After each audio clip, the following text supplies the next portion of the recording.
আমি আমার জামাইয়ের জন্য ফার্স্টে রান্না করলাম যে আইটেমগুলো। যদিও আমার এখন মা নাই, মা তো মারা গেছে, তাকে জান্নাত নসিব করুক। আমার মা থাকলে হয়তো আমার হাজব্যান্ডকে অনেক সুন্দর সুন্দর করে রান্না করে খাওয়াইতো। আর এই ভিডিওর মাধ্যমে আজকে আমি কয়েকটা কথা বলবো। আসলে কি, হাজব্যান্ড যদি প্রপারলি ভালো হয় আর পরিপূর্ণভাবে যদি ভালোবাসা দেয়, সে দেখতে যেমনই হোক না কেন, মনের কাছে একটা শান্তি অনুভব হয়। কিছু মানুষের মন্তব্য, এই আপনার হাজবেন্ডের সাথে তো আপনাকে মানায় না, হাই হাই ভাই তো জিতছে। লিসেন, সবাইকে একটা কথা বলি, কার সাথে আমাকে মানাইছে কি মানায় নেই সেটা আপনাদেরকে আমি জাজ করতে বলি নেই। আসলে কি, ফেস সৌন্দর্য এসব দিয়ে না সংসার হয় না, ঠিক আছে?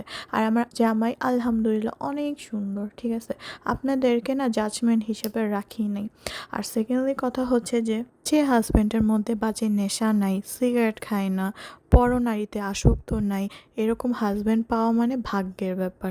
আর সব মিলে আমি আলহামদুলিল্লাহ। আমার হাজব্যান্ডের সাথে ফার্স্ট ঘুরতে বের হয়েছিলাম, তারপর আমার হাজব্যান্ডের কলিগ তার ওয়াইফও এসেছিল, চা ফুচকা খেয়ে যে যার বাসায় চলে গেলাম।